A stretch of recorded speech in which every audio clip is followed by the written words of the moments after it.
for So sure. Jay, how long ago was it that you went to HPX and you got certified and you kind of made that commitment? I'm doing this. Yeah, what was it? March of 2020. It was right before COVID. It was the Okay. last live event, and COVID had just happened right after that. And so it's been about 2 years, I guess. It was an awesome experience. And I didn't even know that there was a coaching program. I just felt like I needed to do it. It's one of those moments where I've like, this is my calling. I was so confused on what I wanted to do after the military. I'm like, this is a leap of faith. I'm going to jump in on it. And it's been transformative. That's awesome. Uh, so sometimes we have a transformation and then we do work outside of or as a result of that transformation. Sometimes we see the work we need to do and we become transformed because of or during that process. Does that make sense? How does that kind of fit with your experience? I feel like part of this process, this journey has been healing for me. I mean, I tell people a lot of the stuff that I do is very selfish in nature because it's as I coach, like people are relying on me to show up. We'll do more for other people than we will ourselves, right? So developing that community of people that knowing that they're wanting me to show up or needing me to show up, it forces me to continue to learn, to continue to work on my personal growth and development. And in this process of connecting with other coaches, like I feel like I'm overcoming a lot of struggles and demons. So there's a big selfish aspect of this, but at the same time, I get to serve and help people, which is what I'm truly passionate about. So it's a double-edged sword for me. So I feel like I'm transforming as I'm walking this path. Yeah. I love that you framed it like that. And I often joke around with my clients, like if you guys found out how much I benefit out of this, you probably wouldn't pay me. Yeah. Oh man, I get so much out of my coaching sessions with other people. There's always a nugget that I'm learning from other people. And I really appreciate that. I love having these deeper conversations. Yeah. And and it doesn't feel like work. And that's why I know that I'm truly on my path, because it just feels like play. Yeah. And like you said, I almost feel guilty, like taking money from people, because it's like I'm getting paid to do this. Like So it kind of reminds me of how, for me, I love this process because I see nature that way. Like if you watch it, if you watch it at a surface level, everything looks like a survival mechanism in nature. But if you go deeper, you see that there's a collaborative approach to how species work together in a common ecosystem, and there's a give and take that's happening. And everything is like, it's incredible how complex the system is, but there's a give and take constantly happening. Yeah. And all it is an exchange of energy. What we're doing in business and coaching, it's all the same thing. As long as there's value to be delivered, then the exchange is fair. Yeah, I had someone recently who's a survival trainer talk about that. I can't remember who it was. It was a recent conversation, but he mentioned that, you see these survival shows and people like, how do humans survive in the wild? Well, we're part of nature. Like, why do we have this mindset that we need to try to fit into nature? We're a part of it. So shifting that mindset that like all of our experiences in nature are just a part of us, just being a part of it, away from your nice comfy home, but being out as a part of it. Yeah, and it's come to a point for me. I actually don't look at my comfy home as because there was a point I used to dread being inside walls, and I still love being outside in nature, and I do that a lot. But there was a point that something hit me. Like I was watching, I think it was a documentary, or it happened in several experiences, but I started learning a little bit about ants and how they develop their colony. And if you actually look at it, if you've seen an excavated version of an ant colony, it's like huge. You wouldn't like it shocks you. It's like these little tiny things are building this huge thing underground. Now, if you look at how human beings have built their society, it's pretty similar. The only difference is that we have found more creative ways of using materials in nature to build our own environment, but it's made up of nature. It just has a different structure around it. And we're actually learning more and more, like there's the idea of engineering that you replicate nature.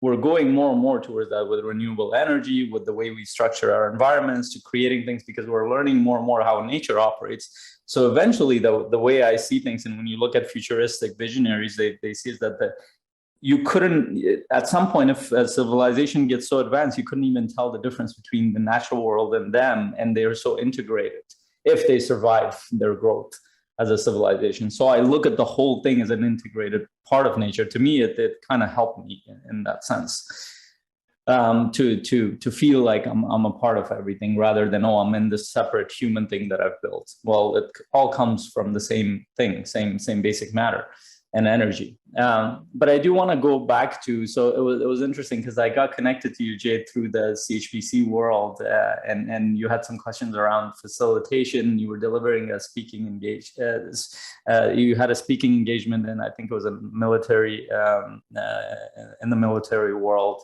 And then we had some conversations around, but I'm curious, you've jumped into podcasts, you did some speaking engagements. What has your journey been like as you got started as a coach? What have been some of the struggles? What have been some of the breakthroughs as you've started working with clients? Maybe you can share a little bit of that. Yeah, it's been interesting. You know, being an entrepreneur is difficult. It's not easy to do. And I've had some struggles along the way, like in the client acquisition.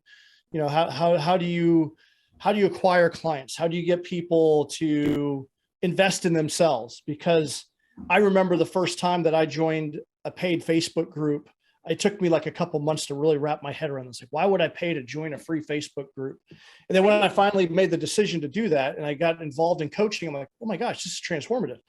I think there's so many people that don't really know what it is.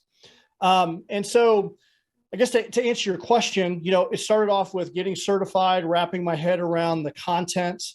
You know, one of the things that I really love about CHPC is that right out the gate, you can deliver it pretty confidently. It's just structured in such a way that it's easy. I started off with offering free sessions. I lined up a bunch of friends and did basically so I could get familiar with the content, see the transformation that people were having. And then from there, I started a low ticket subscription group. And then I started reaching out for one-on-one clients. I started off, you know, at a certain amount that was pretty low, and I've slowly increased my prices as I've become more confident in myself and in my abilities. And I think, you know, one of the biggest things that I've had to overcome, I grew up very poor in the military, you know, I've kind of a fixed income. It's very much a scarcity mindset most of my life. I've had to kind of wrap my head around, like, you know, how do I charge for my coaching? What is that? What is that? And I've had to, so that's been one of the biggest shifts for me is, you know, when Brendan said you need to charge X amount for coaching, I'm like, that's a lot. That seems like a lot of money. Like, what, how, it blew my mind. And then, so me overcoming that and being boldly throwing that out there and tying my own self-worth and value and figuring that out has been a journey for me. And that was one of the biggest things that I had to overcome is, you know, how do I price and position myself? And, you know, what am I worth? And so overcoming that was a big aspect. As far as like, you know, I did my first, you helped me out with my first facilitation. I basically did a 2-day live workshop. That was awesome. There's a lot of things in the military as an instructor that just came very natural in integrating this. And so it's basically just putting myself out there that I'm a coach and people seeing me in a different, because they've always known me as the military guy, you know, or endurance athlete or the other roles. And now I'm a performance coach. And what is that? Because a lot of people like don't even know what that is. And I guess changing my identity into this new role has been kind of a challenge. Yeah. I love so many things that you brought in there, especially that area around the scarcity mindset. Yeah. And see, unless somebody has grown up in the entrepreneurial world of like, you can create anything, but even within that, there's scarcity. But for most people, it'll be a struggle to grasp the idea of how much you can scale something and how much you can grow in terms of your income, net worth, and business. And then a lot of times it's because that thinking is there. It stops people from growing, and it stopped me too. Like I come from like a place where having a new pair of clothes was a huge celebration. It's like now my kids get it like every week, and I'm like, yeah, they don't need more clothes. I got it like once a year.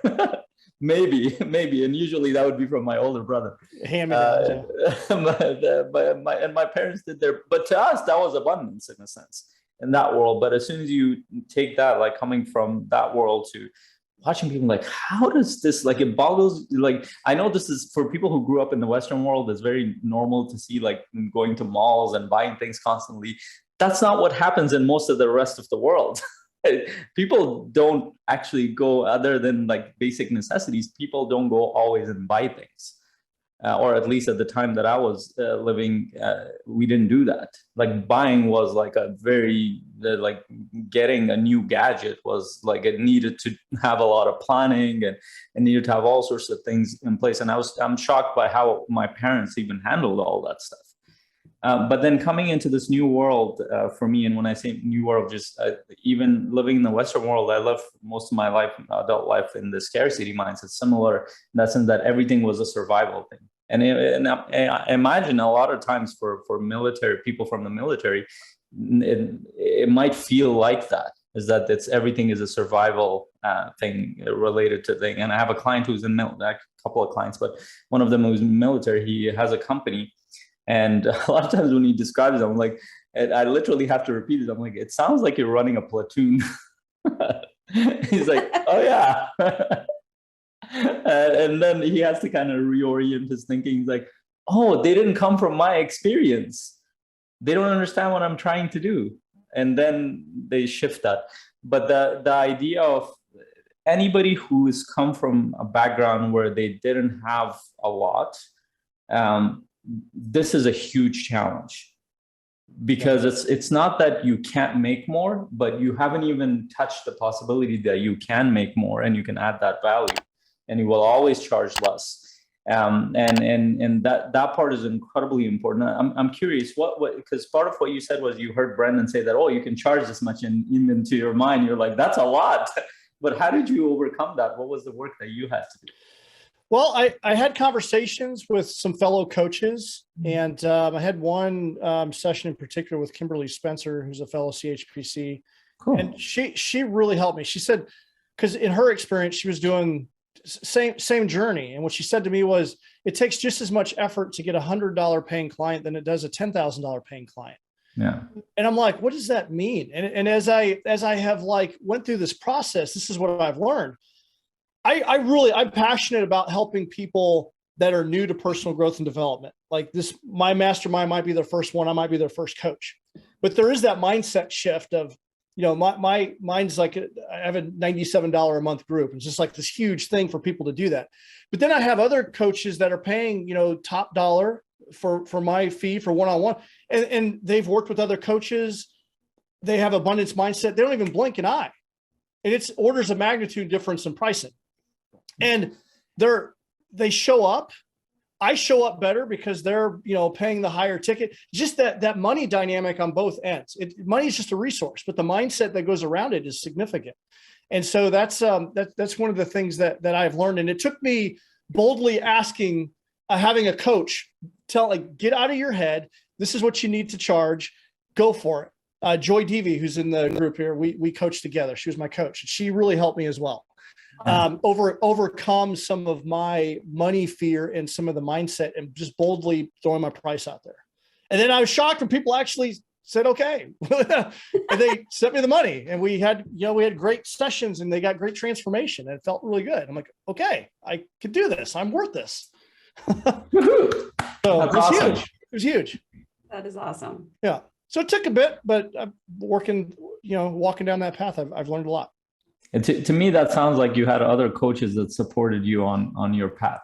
Yes, having coaches and mentors. And one of the things that I've learned from day one is if you're coaching and you don't have a coach, you're wrong, essentially, right? And that coaching, you know, learning how to coach from other coaches who've walked the path, and you know, you close that learning gap significantly, has been really significant and very helpful to me.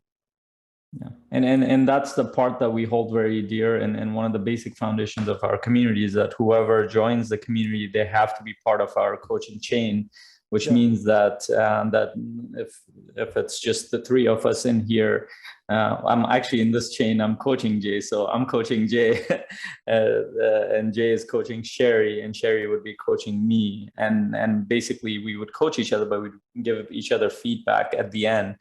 What landed, what didn't land. So we're also showing up as an authentic client, but in the meantime, we're listening, we're noticing what shifted from a professional perspective, and that's the kind of feedback that we don't get from our clients. And to be honest, our clients don't know to give that kind of feedback because they don't have that eye.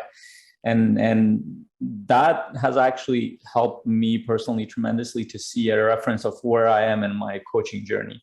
What's improving, what's not landing, what's working. Because a lot of times we get all sorts of ideas as you start to work with people, and you try and experiment different things, but they might not work.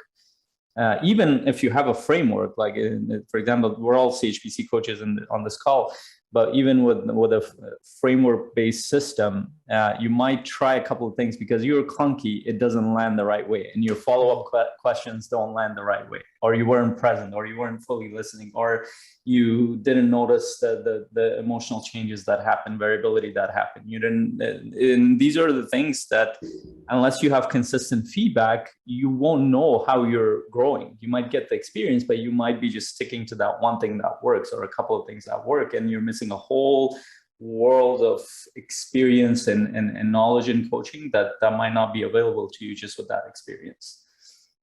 Absolutely. Oh, go ahead. No, go ahead, Jay. I just wanted to say, I just recently joined, but this was a no-brainer for me to join this community, because on my journey, there's been like 4 or 5 coaches in this group that have went out of their way to help me, that didn't know me or didn't. And when I learned that they were all in this group, I'm like, this is a no-brainer. I needed to join, because these are such helpful people that are helping other coaches. And I'm just greatly appreciative of that. And so I just wanted to mention that for those that are listening that haven't been a part of the community, like the coaches in here, like genuinely care about one another.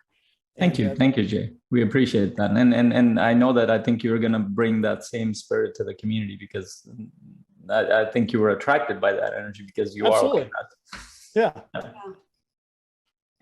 Sherry, you wanted to add something before? So I was just reflecting on that idea of getting feedback from another coach, because and I've had some coaches, and I've tried this with my own clients, where I'm like, at the end, I'm like, what could I have done differently? Like had some of those questions, and usually the client is like, like they don't know how to respond. Either they're so in the moment and they don't understand coaching because they're not a coach, and they're just experiencing what you're offering. They have no idea what the alternative could be. They have no idea how you could have made it better. And then I think there's that awkward moment of like, well, I tried this out on you. How did it work? Like, I don't want to be experimented on. I don't want to go to a surgeon, and then in the middle of the surgery, they're like, so I tried this new technique. I think it's working. Like, I don't want that. You really can't get the feedback that's necessary to encourage what you're doing, or help you, tweak what you're doing, or give you a course correction, because they don't know. And that's why they're there coaching with you. And so being able to get that feedback from somebody that's is, in the same arena, whether they're as skilled as you, more skilled than you, or maybe not, haven't been in the coaching field as long as you, they still have a perspective and training that they can bring to bear on what you do and how you're offering. So it's just such a unique exchange of value. Yeah, that feedback, you don't know what you don't know. And sometimes you need someone with an outside perspective to see you that and tell you, maybe you have a bad habit, or if you tweak this, or you modulate your energy here. I mean, one coaching session that I had, I learned the power of the pause and how powerful that was from another coach that had observed. And I learned that and I started incorporating that. I had some significant breakthroughs with people by slowing down and incorporating the pause. And I wouldn't have known that had I not been coaching, with other people. Yeah, and it is, and so one of the other aspects of it, we started incorporating coaches from different modalities. Like we have relationship coaches, we have conscious parenting coaches, we have transformational coaches, and it's interesting. So, for example, if you're a certified high performance coach, you deal with all those areas, and coaching at the basic level is at the principal level is very similar. There are not big differences, but the framework and the modality and the areas that you focus on, they shift. And so a lot of times, one, it's actually helpful to see other coaches in your own modality to see how they do it differently. But as soon as you step out of that, you watch somebody coach from a completely different model, you're like, holy shoot, I can incorporate parts of this into my own framework. And especially if you're open to that, and then you get an opportunity to experiment with that within that environment, and you get feedback on that. Now it gives you the confidence to go out there and serve people with a much bigger tool belt than you had before. And one of the things that, so most of my clients at this point, there's nothing I can teach them that they haven't known already. And most of my clients are much more well-read than I am a lot of times. They have been on the personal development journey for a long time. They're on their path to either becoming entrepreneurs, or they are entrepreneurs. They understand the value of growth and personal development. So I had to cut back a lot on the teaching areas, and I had to focus more on digging deeper, because I realized that they already know most of what I know anyway. And a lot of times they're teaching me half the stuff. But then the areas of breakthrough that came in was digging deeper into the areas that they are working on. And that was, to me, that was incredible how much you can discover when you go deeper into a person's own journey. And they have all sorts of blind spots that they haven't seen yet. And all of a sudden they have a breakthrough and they completely shift a part of their life. And it could be a part of their business, it could be a part of their personal life, it could be a part of their growth, but that completely changes their trajectory. But I needed to and that's what actually coaches are like that. Coaches have done a lot of work. There's not a lot you can teach coaches because they've been on the same journey as you. So you have to challenge yourself to go deeper, to ask more challenging questions, to challenge them more. And that actually helps you to coach clients who are at that level outside in the world too. So it really challenges you. So and shifting that and getting experience with different coaches and listening to calls from different coaches doing this really shifts how you wanna move forward. And I've shared this. I love this analogy that a lot of times when I'm coaching, I don't feel like I'm alone. I feel like I have 100 other coaches behind me, because I've learned. It's like I didn't create most of this stuff. I've learned from other coaches within the community and whoever I've interacted with in the past. Yeah.